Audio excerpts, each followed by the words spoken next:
नमस्कार। ज्योतिषीय श्रृंखला की इस कड़ी में आपका हार्दिक स्वागत है। ज्योतिष के द्वारा जातक की आयु का निर्धारण इस विषय के अध्ययन के क्रम में अभी हम मध्यमायु योग से संबंधित ज्योतिषीय सूत्रों का अध्ययन कर रहे हैं। आइए अब हम 64 वर्ष से लेकर के 68 वर्ष तक के आयु वर्ग के जातक के लिए कौन कौन से सूत्र लागू होते हैं उसका अध्ययन करते हैं। 64 वर्ष के लिए पहला सूत्र है, शुभ वर्ग का चंद्रमा अष्टम स्थानगत हो तो 64 वर्ष की आयु जातक की होती है। चंद्रमा शुभ वर्ग में हो, षड्वर्गीय कुंडली बनाते हैं हम तो कम से कम 6 वर्गों में शुभ वर्ग में चंद्रमा हो और अष्टम भाव में स्थित हो कुंडली में, तो जातक की आयु 64 वर्ष की होती है। दूसरा सूत्र है, यदि जातक का जन्म दिन का हो, चंद्रमा से अष्टम स्थान में पापक ग्रह हो और शनि द्विस्वभावगत राशि में होकर के लग्नस्थ हो तो जातक की आयु 64 वर्ष की होती है। ये शनि द्विस्वभावगत राशि में होना चाहिए और लग्न में होना चाहिए। इसका मतलब क्या है कि लग्न द्विस्वभाव राशि का होना चाहिए। द्विस्वभाव राशि मतलब मिथुन राशि, कन्या राशि, धनु या मीन राशि का लग्न होना चाहिए और जातक का जन्म दिन का हो, चंद्रमा से अष्टम स्थान में पापक ग्रह बैठा हो। चंद्रमा जहां भी बैठा हो कुंडली में उससे अष्टम भाव में, मान लें चंद्रमा तृतीय भाव में बैठा है तो दसम भाव में पापक ग्रह बैठा हो और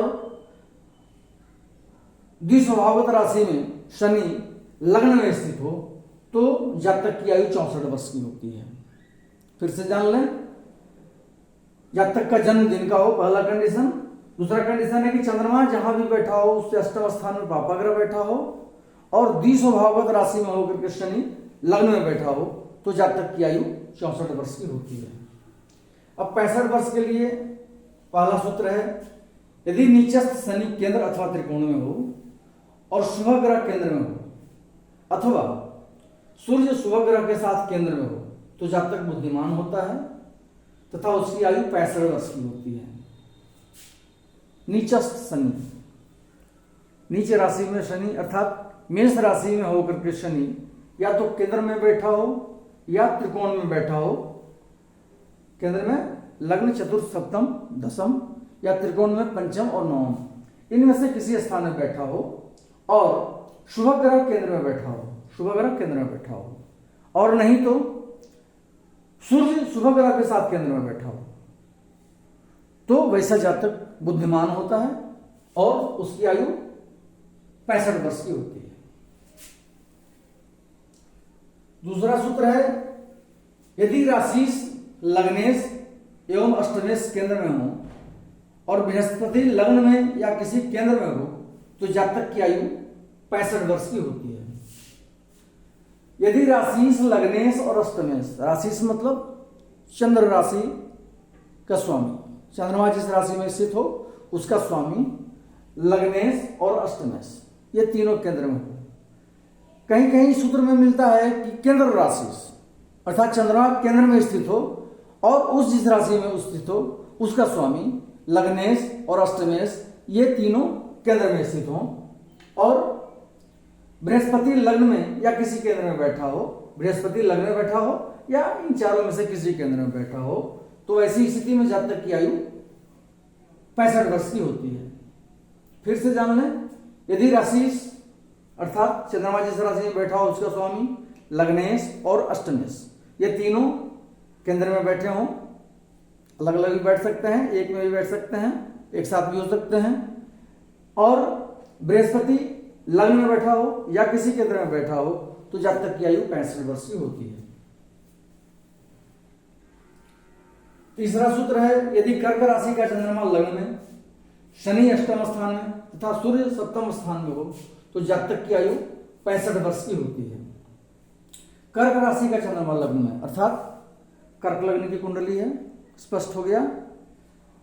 कर्क राशि का चंद्रमा लग्न में बैठा है और शनि अष्टम स्थान में बैठा है तो शनि अष्टम स्थान में किस राशि में बैठेगा? वो कुंभ राशि में बैठेगा। शनि अष्टम स्थान में बैठा हो और सूर्य सप्तम स्थान में अर्थात मकर राशि में सूर्य बैठा है। कर्क चंद्रमा लग्न में बैठा है, शनि अष्टम स्थान में कुंभ राशिगत होकर के बैठा है और सूर्य सप्तम स्थान में मकर राशिगत होकर के बैठा है। तो जातक की आयु 65 वर्ष की होती है। अब 66 वर्ष के लिए यदि बृहस्पति सूर्य और बुध के साथ लग्न में हो, शनि मीन राशि में और चंद्रमा दशम स्थान में हो, तो ऐसा जातक शास्त्रज्ञ एवं धनी होता है तथा उसकी आयु 66 वर्ष की होती है।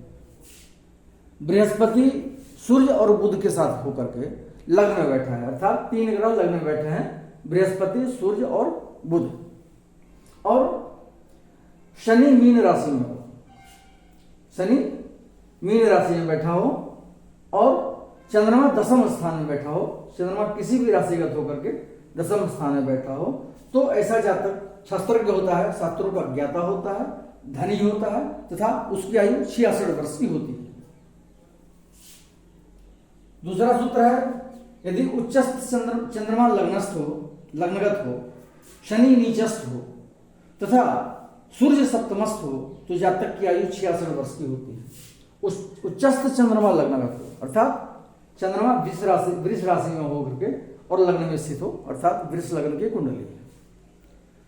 अगला है कि शनि नीचस्थ हो, शनि नीच राशि में स्थित हो, अर्थात जब वृष लग्न की कुंडली होगी तो मेष राशि में शनि द्वादश भाव में बैठेंगे और सूर्य सप्तमस्थ हो, अर्थात सूर्य वृश्चिक राशि में होकर के सप्तम भाव में स्थित होंगे, तो जातक की आयु 66 वर्ष की होती है। क्या है? उच्च राशि में अर्थात वृष राशि में चंद्रमा लग्न में बैठा हो, शनि नीच राशि का होकर के बैठा हो, शनि नीच राशि मतलब मेष राशि में द्वादशस्थ है और सूर्य सप्तमस्थ हो वृश्चिक राशि में स्थित होकर के, तो जातक की आयु 66 वर्ष की होती है। तीसरा पॉइंट है, यदि राशिष एवं लग्नेश अष्टमस्थ हो तथा बलि अष्टमेश केंद्र में हो, तो ऐसा जातक धनी मानी एवं मनुष्यों का नायक होता है और 66 वर्ष तक जीवित रहता है। राशिष और लग्नेश अर्थात चंद्रमा जिस राशि में है उस राशि का स्वामी और लग्नेश अष्टम स्थान में बैठे हों, बलि अष्टमेश केंद्र में बैठा हो अर्थात अष्टमेश बलि हो और केंद्र में बैठा हो, तो ऐसा जातक धनी मानी होता है और उसमें लीडरशिप का गुण पाया जाता है, मनुष्यों का नायक होता है और 66 वर्ष तक जीवित रहता है।